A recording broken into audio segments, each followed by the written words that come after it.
I think that's the reason why so many bands get taken advantage of and lose all their monies because they're not thinking about.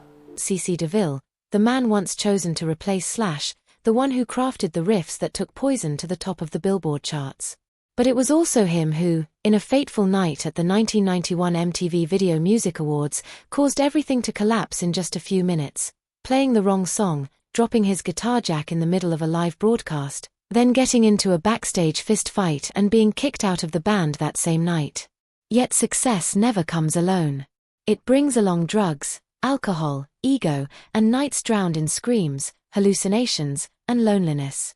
From a blazing star, CC became an outcast in the very world he once ruled. But his story didn't end with that fall.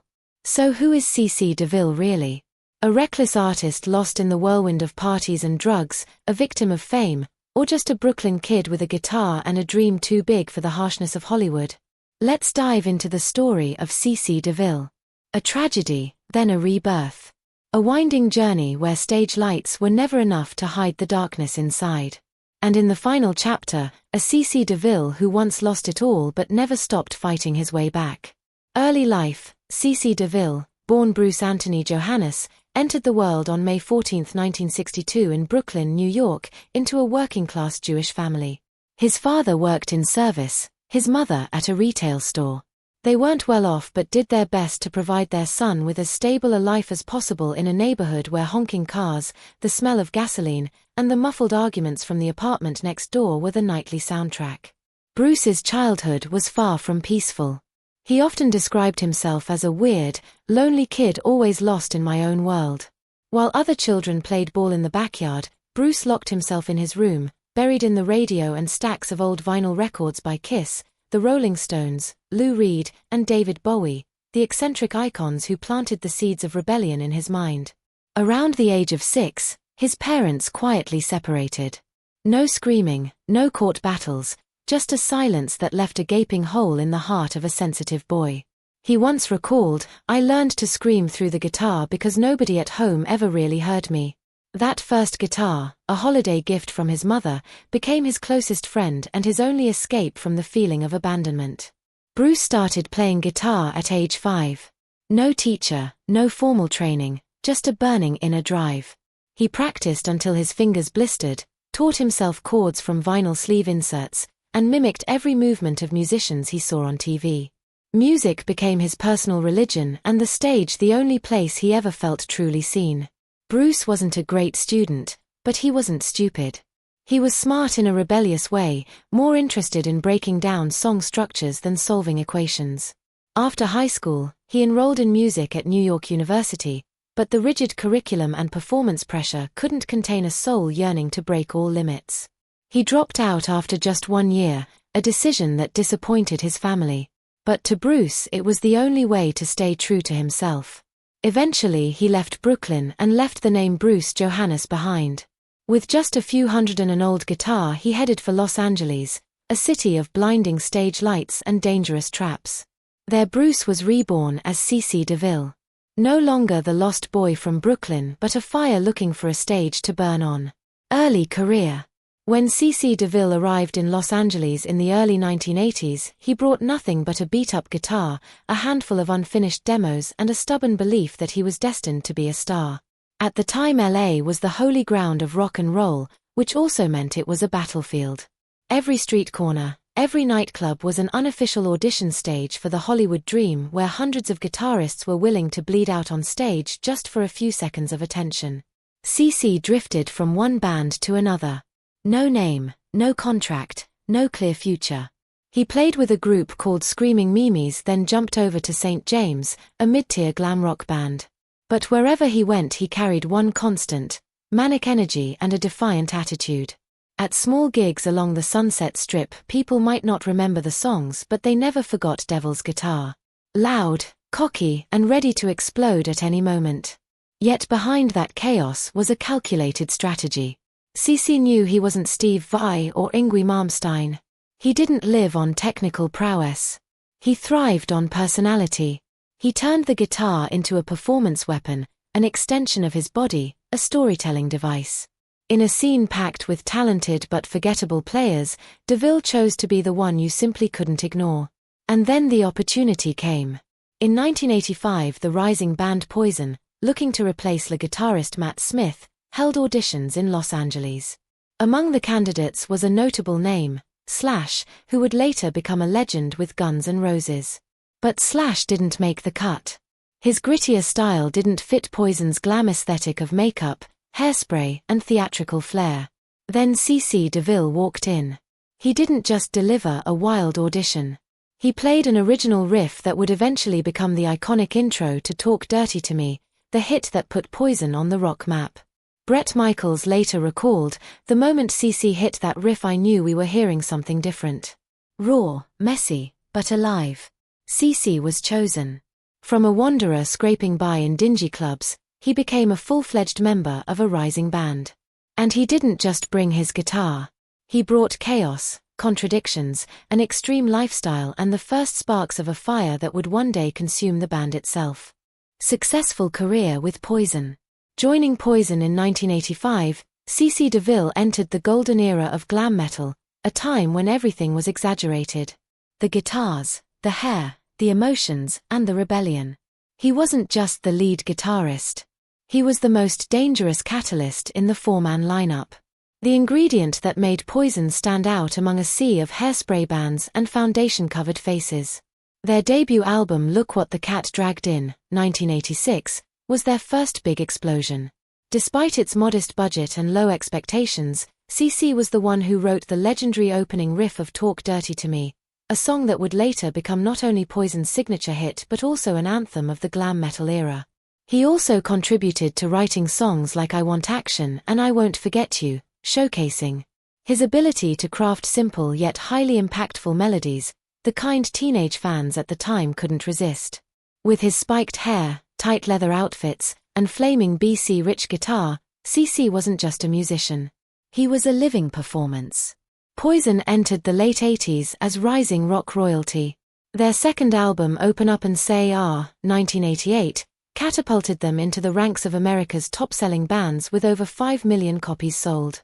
DeVille, by then fully in command of his role, continued to leave his mark with flashy riffs and solos in Nothing But a Good Time, Fallen Angel, and especially the Billboard Hot 100 topping ballad Every Rose Has Its Thorn. Though not the primary lyricist, DeVille was the soul behind the emotional guitar breaks, turning what could have been a cheesy love song into a raw anthem of heartbreak for a generation. Success kept coming. Their third album Flesh and Blood, 1990, showed Poison's attempt at musical maturity, blending hard rock with deeper storytelling. Despite rising tensions within the band, DeVille played a major role in shaping the distinctive sound of songs like Unskinny Bop, Life Goes On, and Something to Believe In. He didn't need flashy solos, just a few notes at the right moment with the right feel were enough to carve the song into listeners' memories. Restraint, ironically, came from the man best known for excess. On stage, CC DeVille was Poison's internal combustion engine. He jumped on amps, spun around, pointed his guitar like a gun at the crowd, played with his teeth, and smashed every performance rule. He lived for the moment and pulled the audience into a world where rock wasn't just music, it was a loud, defiant lifestyle. No one else in the band could match his stage charisma. He embodied Poison in its rawest form, beautiful, chaotic, and unapologetic. But at that very moment, behind the lights and makeup, the first cracks began to appear. DeVille was sinking deeper into an uncontrollable lifestyle. Recording sessions dragged on because he would disappear into the bathroom for hours. Tensions flared during shows as he and Bret Michaels argued over volume levels, set lists, and even who was the true face of Poison. CC's personal instability, once a part of his allure, had become unbearable. Still, there's no denying CC DeVille helped define the sound, image, and recklessness that pushed Poison into glam metal legend status. The band's first 3 albums with him sold over 15 million copies in the US, placing them alongside giants like Motley Crue, Def Leppard, and Bon Jovi.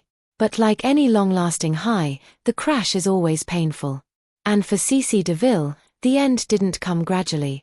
It came in a single night, broadcast live to millions in a way no one saw coming. Climax of conflict and dismissal. By the early 1990s, the spotlight that had once elevated Poison to rock stardom was now burning the very people who had lit it. While the chart still reflected the band's success, behind the scenes a silent war was escalating day by day. And at the center of it was none other than CC DeVille. The conflict between DeVille and lead singer Bret Michaels gradually became irreparable. Their disagreements went beyond music. One wanted to preserve the raw, instinctive chaos. The other sought growth, leaning toward a newer hard rock direction. They clashed over the smallest details: who got more spotlight on stage, whether the guitar drowned out the vocals, even over who got to enter the studio first. And when both egos were fueled by hard liquor and cocaine, even the tiniest arguments could erupt into full-blown battles. Bret Michaels himself admitted in the book Nothing But a Good Time, "CC was high. I was drunk. He hit me. I hit him back. We fought because his guitar was so loud I couldn't hear myself sing. It was a time when everyone was wearing down and no one was sober enough to keep it together." Things came to a head during the 1991 tour promoting Flesh and Blood, where tensions turned into actual violence. At a show in New Orleans, DeVille and Michaels got into a physical fight backstage. The incident was serious enough that the band had to cancel the next shows. Rumors of Poison breaking up began to swirl in the press, and everyone knew if there was a bomb about to explode, CC DeVille was the lit fuse. And then it did explode. On the stage of the 1991 MTV Video Music Awards, one of the biggest televised music events in the US, with millions watching live, Poison came out in their signature flashy outfits to perform their new hit Unskinny Bop. But as soon as the music started, everyone froze. DeVille was playing the wrong song, not the new track, but their old hit Talk Dirty to Me. This wasn't just a mistake. It was a public slap in the face to the band, their promotional campaign, and the professional image Poison had worked to maintain. The situation turned disastrous when DeVille's guitar jack came loose in the middle of the performance. The sound cut out. The show collapsed. Host Arsenio Hall had to come out and reintroduce the band, an unprecedented moment in the show's history. Immediately backstage, DeVille and Michaels fought again. Blood might have been spilled if security hadn't intervened. That night, there was no band meeting, no formal statement. CC DeVille was kicked out of Poison on the spot. The fallout escalated further a few months later during a live broadcast of Pirate Radio Saturday night. Bret Michaels was being interviewed when suddenly DeVille called into the show, yelling and confronting Michaels on air over his public remarks. The Los Angeles Times recorded the exchange, quoting lines that cut like knives. "In USA Today you said you wanted a guitarist who wasn't into drugs. You were talking about me. I wasn't talking about drugs. I was talking about someone who could keep their head straight. And you yourself admitted you weren't in control anymore." The on-air clash was never officially broadcast. But the tape spread throughout the music industry like wildfire, a symbol that one of the most toxic founding partnerships of the 1980s had officially imploded. From that point on, CC vanished from Poison. The band moved on with new guitarist Richie Kotzen, while DeVille threw himself into his solo project Samantha 7 as a way to fight off obscurity. But the rift between him and Poison, especially with Michaels, seemed at the time beyond repair. And as always, only time and music could answer the question: was it really the end or just the beginning? Collapse. Rebirth. Reunion. After the 1991 MTV Video Music Awards, the night Poison fell apart in front of millions, CC DeVille walked away from the band without a word, carrying a shattered career and a reputation stained by alcohol, drugs, and violence. Rebels are sometimes forgiven. But at that time, DeVille wasn't called an artist. He was called a saboteur. And in the world of rock, nothing is more brutal than the spotlight that once embraced you turning its back. In the years that followed, CC drifted in the shadows. He formed a solo band called Samantha 7 and released a single album in 2000. Though not a complete failure, it was a faint echo of what he had once built with Poison. In rare interviews, DeVille tried to stay upbeat, but it was clear to see behind the familiar sarcasm was a drained soul struggling with loneliness and disorientation. By the mid-1990s, as the grunge wave swept away what little remained of glam metal, most of the teased hair, makeup-wearing bands had gone silent. But then something no one expected happened. Poison, the band thought to be buried in the past, announced a reunion. And the first person they reached out to was DeVille. By then, DeVille had done what no one thought he could. He got sober. Slowly and quietly he worked his way back to clarity, therapy sessions, honest conversations with himself, and eventually a phone call from Ricky Rocket. No stage lights, no egos, no glamour.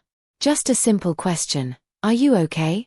In 1996, Poison and DeVille officially reunited for the Greatest Hits tour. It wasn't a triumphant comeback. It was a test of friendship, forgiveness, and the ability to stand back up after it all. C stood on stage for the first time in years with his old guitar and cautious eyes. But then the cheers erupted. The audience hadn't forgotten him. And this time, he didn't miss a single note. Still, recovery is never a straight road. In 2000, tensions flared again, this time over DeVille's desire to have Samantha 7 open for Poison's tour. Bret Michaels refused outright. If it's Poison, then it has to be all Poison. Disappointed, DeVille suddenly left the band without a word. Michaels later recalled, "I drove him back. We laughed, hugged, said see you in a couple weeks. And then I never heard from him again." But just 2 weeks later, DeVille returned, not with an apology, but with a simple truth: I can play for 18 people with my band or play for 18,000 with Poison. And for one thing both he and the band understood: no matter how many battles there had been, DeVille was an irreplaceable part of Poison. This reunion was no longer about rebellion. It was about acceptance. They no longer tried to change each other. They learned how to coexist despite the differences. DeVille was now sober, quieter, and focused on music with an unfamiliar calm. He was no longer the troublemaker, but the keeper of an old flame, the flame that once burned him, now handled with care. Since then, DeVille has remained with Poison through many major tours, compilation albums, and reunion shows that revived the glam metal era. But this time, the audience didn't just see him as an artist. They saw him as living proof that some flames, if they cannot be extinguished, must be controlled so they don't end up burning you alive. Personal life.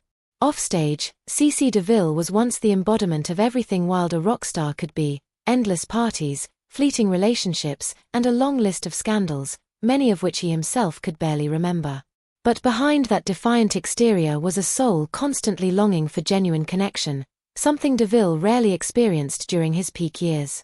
After leaving behind addiction and rejoining Poison in the mid-1990s, gradually stepped out of the spotlight, choosing to live a quieter, healthier life.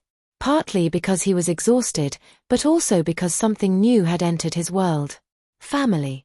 In 2007, DeVille and his longtime girlfriend Shannon Malone welcomed their first child, a son named Valentino. It was a true turning point, not a hit song or a tour, but the moment a once notorious guitarist stood in awe of his newborn child and knew life was never going to be the same. In later interviews, DeVille openly admitted, "Becoming a father is the only thing in life that made me want to stop, listen, and grow up." He moved away from the chaos of Hollywood and settled in a peaceful home near the ocean in California. No more week-long parties. Instead, school drop-offs, family time, and playing guitar for joy, not pressure. Shannon, the quiet partner, has rarely appeared in the media but is known to have stood by DeVille through both crisis and recovery. She wasn't just a girlfriend but the person who helped keep him from spiraling again. Since starting a family, has rarely been involved in any romantic scandals, nearly unthinkable for a rock star who once lived in a whirlwind of controversy. In a VH1 interview, he once said, "I've lived crazy enough to know that stability isn't boring, it's a luxury." Though he never married Shannon legally, to DeVille, it was still a complete home, a place where he didn't have to perform, didn't have to wear the mask of an artist.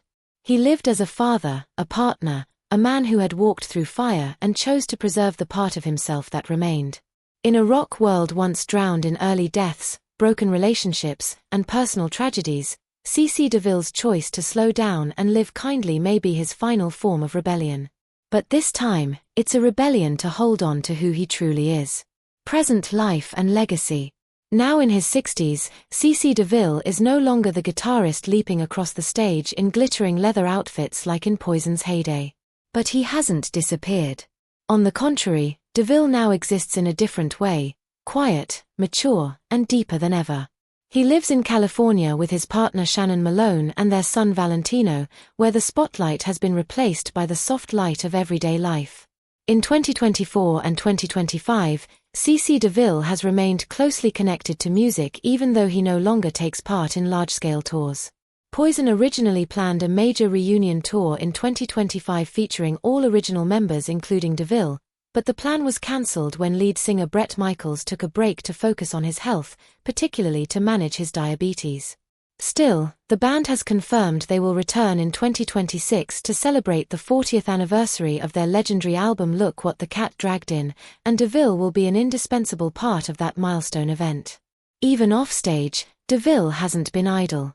He continues to participate in local events, appears at charity shows, and especially supports the musical journey of his son Valentino, who is said to be following in his father's footsteps with a passion for guitar and performance. Additionally, he remains active on social media, where he shares everyday moments, engages directly with fans, and holds on to something he once lost: genuine connection. CC DeVille may not be the most technically accomplished guitarist, but he is one of the most influential figures of the glam metal era. The riffs he created, from Talk Dirty to Me to Unskinny Bop, not only define Poison's sound but became the very DNA of a musical generation tied to MTV, Hairspray, and all-night parties. DeVille's playing style, wild, raw, instinctive, defied academic norms and proved one thing: emotion and personality can outshine technique. He elevated the image of the rebellious guitarist into stage art, turning every performance into a visual and spiritual explosion. His greatest legacy isn't measured in platinum records or awards but in the fact that he survived, grew up, and never lost himself through the storms. From being fired for playing the wrong song on live television to becoming a sober man living simply and devoted to his family, it's a journey that few rock musicians of his era can still recount. And even today, when a Poison riff echoes anywhere, people still think of him not as a perfect guitarist but as CC DeVille, the living symbol of a wild, blazing era that never backed down. As CC DeVille quietly steps beyond the noisiest chapter of his life, he leaves behind more than just riffs that became symbols of a musical era. He leaves behind a vivid journey of falling, overcoming, and growing up.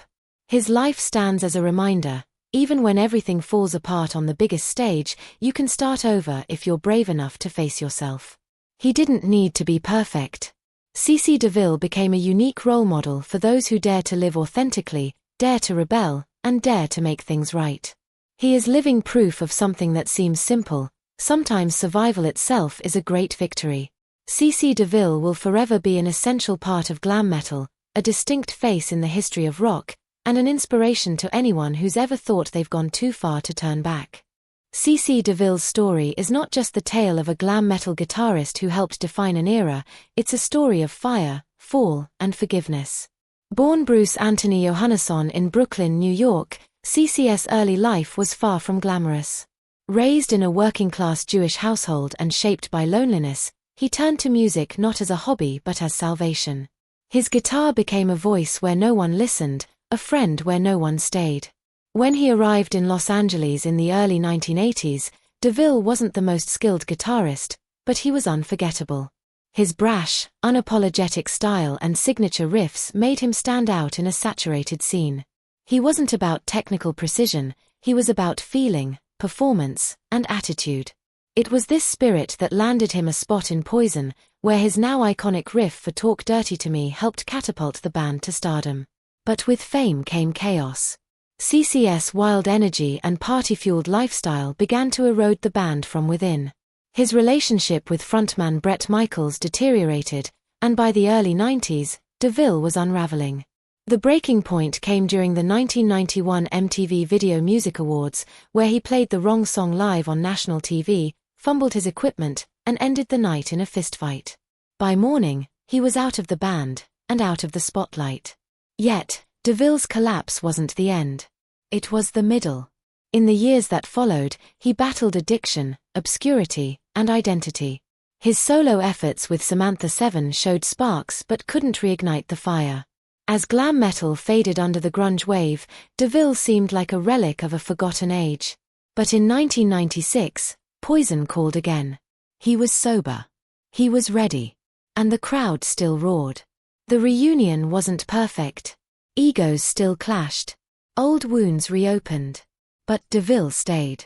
Not for fame, but for healing. He learned to coexist with his demons, to play with restraint, to embrace the calm he once feared.